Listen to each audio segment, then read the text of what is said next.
City on a Hill Church. This is Ryan coming to you from Tony's Lounge. Just wanting to give the practicalities and direction for the next couple of weeks, for the foreseeable future, for what we're going to do as a church during this very strange time of the state of emergency in our country.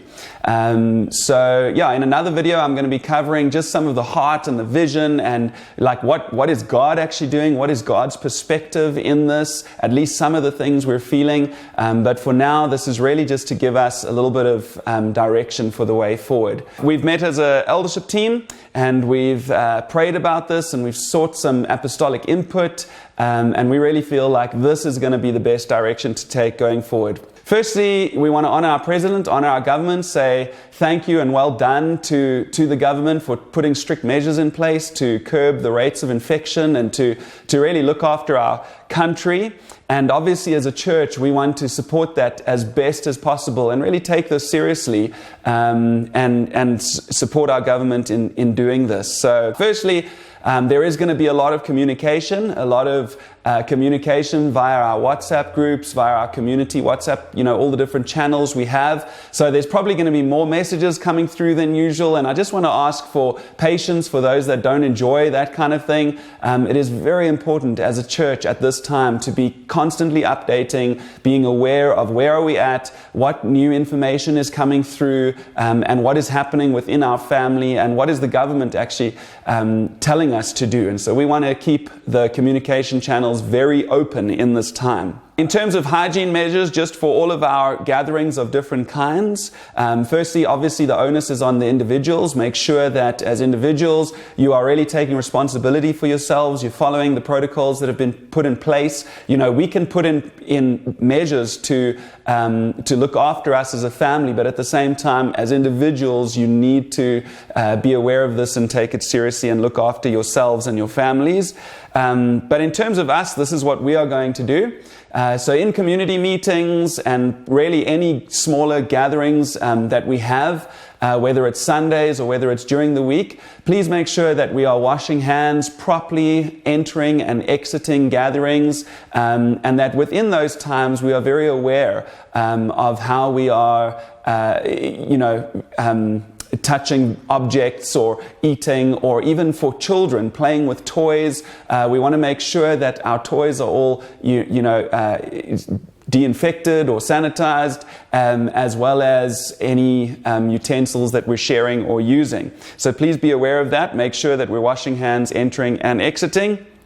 Also, in terms of, we're obviously a very loving, affectionate culture, which is great. Please make sure that we are doing what has been recommended to us, which is the side, the little elbow taps or the foot taps or the Star Trek, live long and prosper, whatever that might be. But please watch out for the hugging, watch out for the handshakes. We're going to stay away from that. And we're really asking our leaders to actually watch that in our groups and our elders to watch that and to really speak and correct if those things are not adhered to, for the sake of us as well as for the sake of those that are among us. We don't know who's with us always. We don't know how vulnerable they are always. And so we need to be careful of that.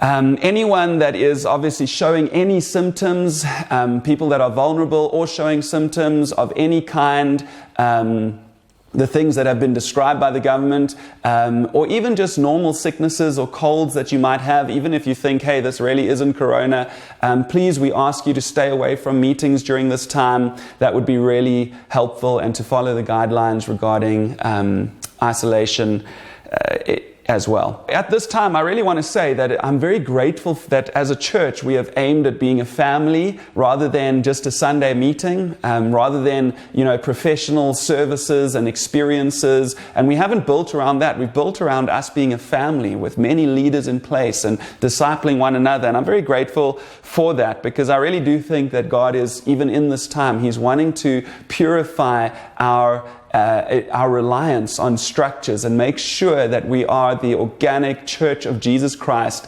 that is able to handle these kind of changes that take place. So with that, I do want to say we do want to keep aiming at meeting. Our communities will carry on Wednesday nights. They will carry on, and various meetings out of that, obviously with all the measures in place and keeping our numbers down. We will be watching our numbers in those times. We know that obviously the government has said no more than 100 people, but the aim is not to get to as close to 100 as possible. The aim is to keep our numbers down for the sake of, curbing that infection rate. And so we really are going to aim at doing this as a church as well, while at the same time, where it is possible and it is healthy and hygienic and all of that, meeting together, because we still want to get together, encouraging one another daily, discipling one another, etc. In terms of Sunday meetings, we'll be doing the following, and we really felt like this is going to be actually an amazing opportunity for us. So we are going to be meeting in 3 different venues, 3 different locations. The locations are going to be the following. It's going to be the Almond Tree Village, just outside of Ryanfield there. It's going to be Northmead, the church, our church venue, City on a Hill venue, as well as in Boksburg at the Despotakis home, George and Bronwyn's home. So those 3 venues. And what we've done is we've looked at how many people are in each community and how many people do we expect to come, taking into account visitors and those that aren't part of communities as well. And we've tried to split up our communities to make sure that our numbers are lower in each of those venues, okay? So this is how we've divided the church up. And I really want to ask you to stick to these divisions, okay? Even if you think, hey, I'd love to go to Northmead because it's maybe a bit closer, or I like that venue, or it's more comfortable, or whatever it is, that you stick to the divisions we've given it thought, and we really believe this is the best way for us discipling people and shepherding, but also for the sake of honoring the amount of people that we have. So the following, it will be divided into the following. Boksburg, we're going to have Tony and Solly as elders basically heading that up and leading there on Sundays. And these 3 communities will be there: George and Bronwyn, Dirk and Catherine, and Daryl and Shannon.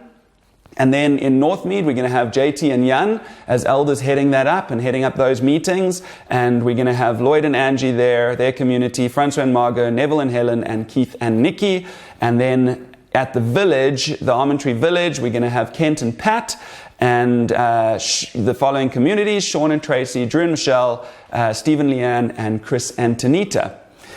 Great. So I want to say that these meetings, the aim is also that these meetings will look different. There's not going to be official kids ministry, which means it's an opportunity for us as parents to bring our children into the services, into the meetings, to be inclusive, to disciple in that way. The meetings are probably going to be shorter. And as I say, inclusive, it's going to mean that there's going to be lots of opportunity for us really being the church. Smaller meetings means we can testify more and more people can prophesy and take part. And we'll probably have short messages, pre-recorded messages by myself or one of the elders that we'll be sending out, but we'll keep these shorter so that it really gives time and space for us to seek the Holy Spirit, to follow Him, to see what He's doing, to pray together and worship together, continue to break bread together, obviously in a very hygienic manner, but it really is an opportunity to live out those values still. Maybe things will change and we'll just keep communication, but we are meant to be a flexible people, a people that can shift and change, and our faith is meant to be a faith that can handle change, that isn't reliant on structures and traditions. So I really want to encourage in us to take this opportunity and make sure that we have a solid faith when it comes to this. In terms of Conquer and all other courses, for now we're going to be postponing them. We want to focus on this time at doing this well and really talking and meeting around what is relevant for us and what we're going through right now as a country and the world, really. So all courses will be postponed for now. In terms of giving and tithings, offerings, please try and do EFTs rather. We'll make other options available, but please, we want to encourage you. Stay faithful, keep giving, act in the opposite spirit when everyone's hoarding. Let's keep being a giving people, but let's do it by EFT if possible. And then in terms of all 412 events, Regional Equip, the Wild Love Conference that many people are going to go to, any outreaches at the moment involving travel, etc., all of those are cancelled or postponed, and we'll obviously update you as we go forward. So it's a huge change. Things are shifting. We can't just think that, things are going to carry on as normal. But I really do believe that God's actually given us a way forward in this, and that He is going to use this for His glory and our good as His church and for the country, for people to really see a real light shining in this time. So God bless.